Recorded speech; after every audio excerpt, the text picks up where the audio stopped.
teman-teman semua. Saya di sini akan berbagi pengalaman saya kemarin kena COVID. Waktu itu saya sudah merasa sakit sekitar mungkin tanggal 1 atau 2 Agustus. Sakitnya itu kayak meriang, badannya nggak enak, terus agak ngilu-ngilu. Habis itu rasanya itu kayak mau ngantuk, tidur aja bawaannya, ngantuk dan lelah. Selama beberapa hari saya merasa seperti itu, sekitar 3-4 hari. Cuma lelah, bawaannya tiap hari itu tidur. Udah suami berangkat saya tidur, capek, lelah, begitu. Itu terus-terusan sampai di tanggal 5-an saya masak, itu sudah bau bawang nggak ada, terus merasa pun sebetulnya sudah nggak ada. Di tanggal 6 suami ngajak saya untuk PCR. Mungkin dia melihat saya kondisinya kayaknya gimana gitu ya. Terus saya tanggal 6 diajak suami ke Siloam untuk PCR berdua. Dari hasilnya itu 24 jam kan, hari berikutnya baru keluar hasilnya, suami saya negatif dan saya positif. Sudah shock, saya merasa sangat shock. Kenapa? Karena saya takut ya, dari yang saya lihat dari teman yang kena COVID itu ya tidak tahan, dia dipanggil Tuhan. Saya tidak tahu saya sendiri itu punya apa, maksudnya penyakit apa gitu. Karena selama ini sih saya sebetulnya tidak punya permasalahan dengan penyakit sesuatu yang berat gitu. Paling kalau sakit saya dulu pernah malaria aja. Setelah saya positif COVID, mungkin karena jadi positif gitu, terus badan kan terus malah jadi terasa kayak sakit gitu. Memang sih rasa saya hilang, rasa penciuman dan perasa hilang. Anak saya menceritakan kalau misalnya itu coba makan seafood. Akhirnya suami membeli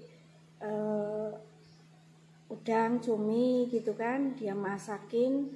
Sebelum saya PCR itu saya makan, disuapin, makan sama suami, saya disuapin makan, itu nggak ada rasanya. Seafood dimasakin, cumi, udang itu sama sekali nggak ada rasanya, asin tidak, bau udangnya pun tidak gitu kan. Aku udah mati, udah ini pasti saya positif. Itu saat saya mau berangkat PCR dan memang hasilnya positif untuk saya. Saya dikasih obat zinc, vitamin C, vitamin B kompleks kalau nggak salah itu, dan Avigan yang harus saya makan itu beberapa hari. Memang setiap saya bangun tidur itu saya nafasnya memang agak sesak. Saya merasa kayak dada saya itu ada yang menekan, ada rasa berat untuk bernafas. Waktu itu memang 2 hari, kurasa 2 harian itu agak berat ya, nafasnya itu memang agak berat. Kalau saya ngomong, telepon sama anak atau gimana, mereka pun merasa saya itu tidak baik-baik saja, karena dari suara, dari hembusan nafas katanya itu memang terdengar, itu sampai terdengar suara nafas saya. Saya itu kadang memikir saya kayak gini, kalau saya tidak bisa bernafas itu kan bayanganku paru-paru saya itu kayak tertutup sesuatu berat gitu, sampai nafas saya itu gitu. Saya berusaha bagaimana biar saya itu tidak seperti itu. Setiap pagi, setiap bangun tidur itu yang paling terasa sekali, karena selama tidur kan saya diem, tidak melakukan apa-apa. Bangun tidur itu memang terasa agak-agak sesek gitu. Saya coba melakukan satu gerakan yang mencoba bagaimana biar saya itu paru-parunya itu bergerak terus. Nanti saya akan coba lihatkan bagaimana saya bergerak untuk bisa bernafas. Setelah saya melakukan gerakan itu, saya itu kayak orang tenggelam, terengap-engap gitu, sampai saya terbatuk-batuk karena mungkin capek juga saya melakukan gerakan, saya memaksa badan saya untuk bergerak. Tapi dari saya bergerak itu membuat nafas saya menjadi lega. Saya ngos-ngosan, begitu akhirnya kan longgar, pernafasan saya menjadi longgar. Setiap pagi saya berjalan, sore juga saya jalan, saya coba lakukan gerakan yang membuat dada itu selalu bergerak. Dalam beberapa hari, alhamdulillah sudah lumayan membaik. Itu cerita saya saat saya kemarin sempat menderita COVID. Pada intinya, bagi yang tidak punya komorbid, tidak punya penyakit yang lain, bisa kita atasin. Yang penting buat paru-paru untuk tetap bergerak, buat dia selalu bisa memompa. Lakukan gerakan-gerakan sebisa gerakan kita bisanya apa, yang penting usahakan untuk selalu menggerakkan dada ya. Kalau saya loh, ini dari pengalaman saya. Dan hari ini tadi saya udah cek swab bagaimana kondisi saya setelah saya beristirahat cukup, minum obat dan melakukan aktivitas semampu saya. Alhamdulillah hari ini saya cek, hasil saya sudah negatif. Ini hasil saya negatif.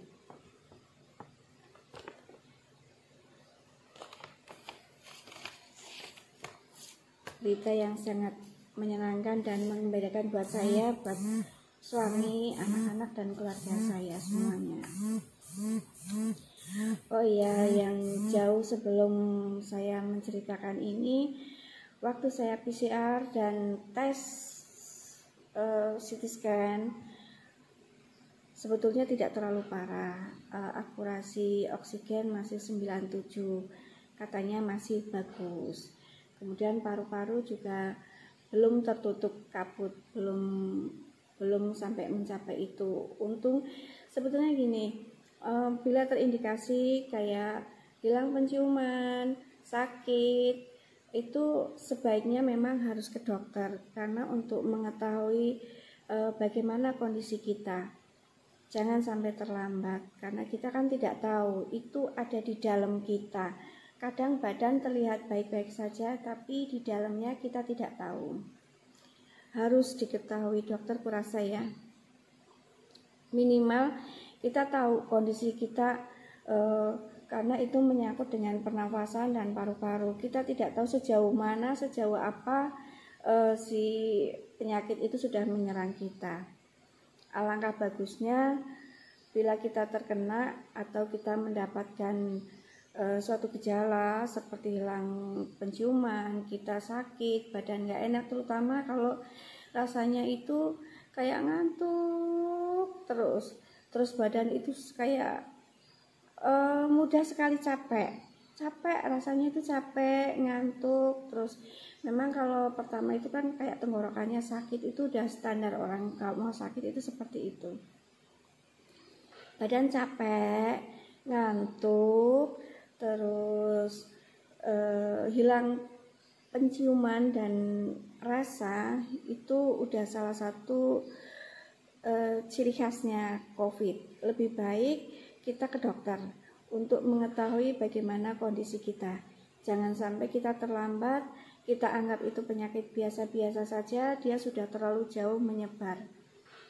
Itu harus, kalau dari saya sarannya sebaiknya ke dokter lah untuk lebih mengetahui lebih jauh. Kalau kondisi kita enggak seberapa, kita bisa atasi secepatnya, tapi kalau kondisinya sudah agak jauh, itu kan perlu penanganan yang lebih dalam lagi, sehingga tidak menjadi sesuatu yang kebanjur gitu kalau kata orang seperti itu. Gitu guys, kira-kira cerita saya. Saya termasuk mungkin penderita yang tidak terlalu parah, tapi harus waspada juga karena sepertinya namanya COVID itu dia sangat cepat sekali berkembang di dalam. Kalau kita tidak mempunyai kesiapan dan kesehatan atau imun yang tinggi, itu cepat sekali dia berkembangnya, dan bikin seseknya itu sangat cepat. Karena kalau saya tidur dalam semalam, bangun tidur itu sudah sesek. Untuk saya waktu kemarin itu sekitar 2 hari saya merasa sesuatu yang sangat berat. Gitu teman-teman semuanya, sekilas cerita tentang kondisi saya kemarin. Alhamdulillah sekarang saya sudah negatif dan badan juga sudah kembali membaik, dan nafas sudah ringan, sudah seperti biasa, sudah tidak tersengal-sengal atau ngos-ngosan kalau kata orang. Alhamdulillah, semua karena Allah, semua karena izin Allah saya bisa diberi kembali kesehatan dan kesembuhan. Semua tidak terlepas dari doa dan harapan kita kepada Allah. Kita terus memohon kesembuhan karena Tuhan yang memberikan kita sakit. Sebetulnya bukan Tuhan ya, kita sendiri yang membuat kita sakit itu kita sendiri. Mungkin dari cara kita, pola makan, pola istirahat kita yang kurang gitu. Dan dari Allah lah kita mendapatkan kesembuhan. Obat hanya sebagai perantara, tapi semua atas izin Allah. Orang sehat, orang ataupun teman-teman kita yang tidak bisa melewati, semua juga karena kehendak Allah. Yang penting kita bisa menjaga kesehatan, selalu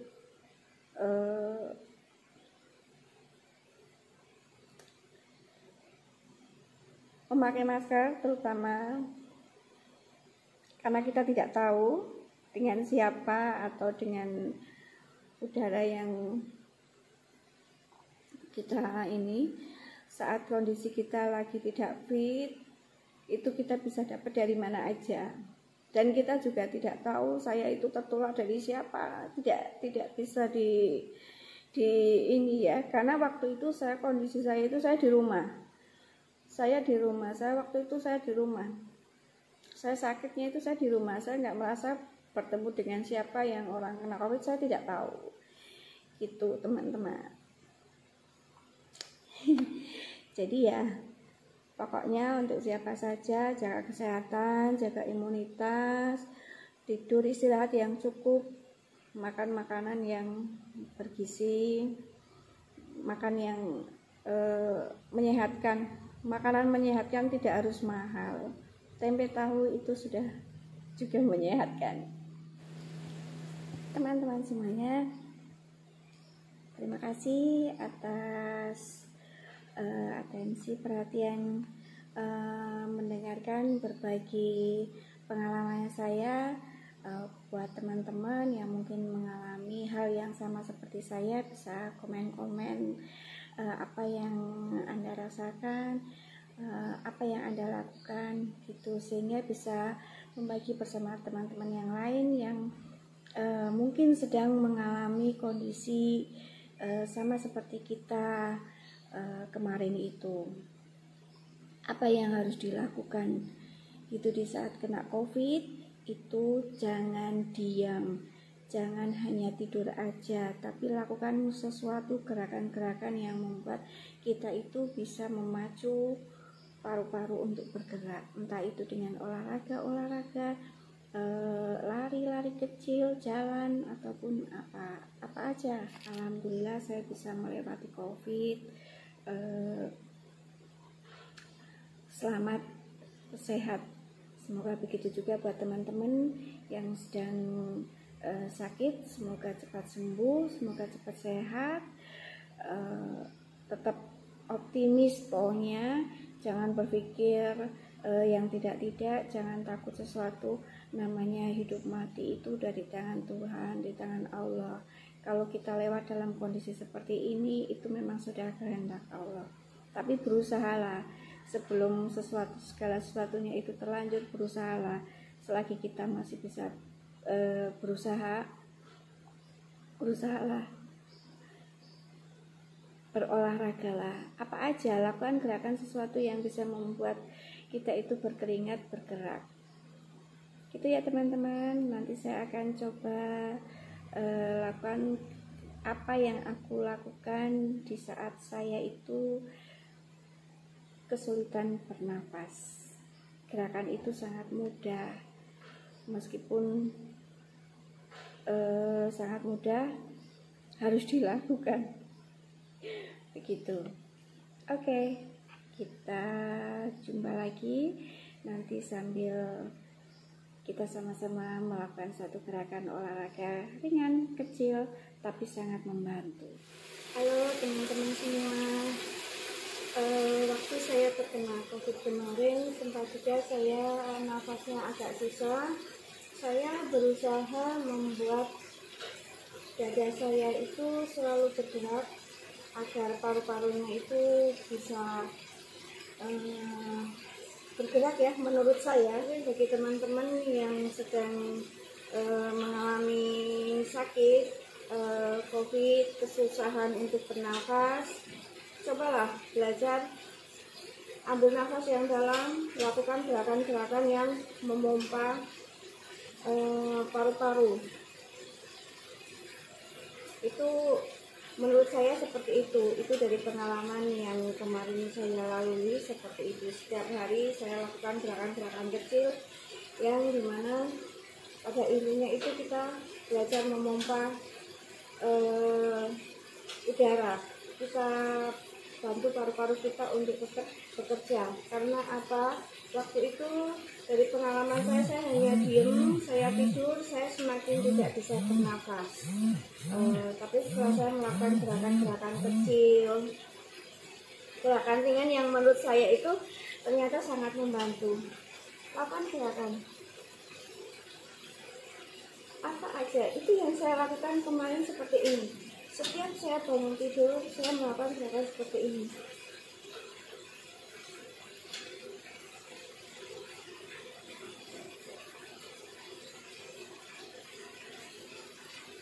Sebetulnya gerakan apapun, mungkin teman-teman mempunyai irama gerakan yang lebih bagus, apapun itu lakukanlah. Begitu kira-kira yang saya lakukan. Secara teratur lakukan gerakan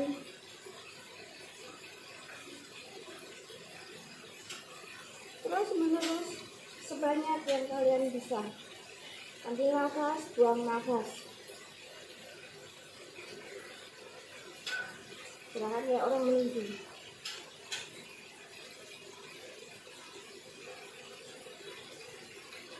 Terus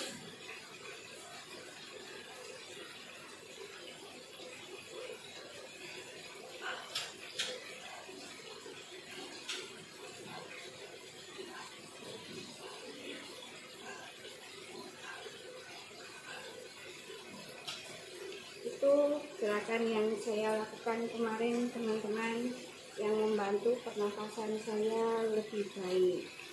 Dan mungkin teman-teman yang lain punya senam-senam gerakan yang lebih bagus. Pokoknya pada intinya kita harus selalu bergerak. Kita paksakan paru-paru untuk tetap bergerak, jangan dibiarkan dia diem. Jika sakit, kita nafasnya sudah sesak, jangan dibawa tidur. Malam sudah cukup kita tidur, saat kita bangun gerakanlah, olahraga, jalan, atau berjemur. Karena kalau pagi kayak kita jalan pagi atau kita berolahraga di rumah, kita mengeluarkan keringat, kita nanti kena sinar matahari, itu sangat-sangat membantu proses penyembuhannya. Karena itu yang saya rasakan selama saya sakit kemarin, saya tidak diam. Saya tetap berusaha untuk semangat, meskipun pernah juga kita nafasnya agak sesak, tapi kita lakukan sesuatu yang membantu pernafasan kita. Kira-kira begitu teman-teman yang saya lakukan kemarin. Di antaranya adalah melakukan gerakan-gerakan yang memompa paru-paru kita. Ambil nafas dalam, keluarkan. Meskipun kita tersengal-sengal, paksakan saja. Kita usahakan paru-paru itu untuk bergerak. Jangan dibiarkan diam. Kalau dia diam, dia akan makin lama makin tertutup dengan virus-virus itu. Salam sehat. Semoga sehat untuk semuanya. Buat yang sedang sakit, semoga cepat sembuh. Tetap semangat. Yang penting itu semangat, kemauan kita untuk hidup dan terus berdoa. Dan buat yang sehat, jaga kesehatan, tetap jaga prokes, pakai masker, jaga kesehatan selalu. Sehat untuk semuanya.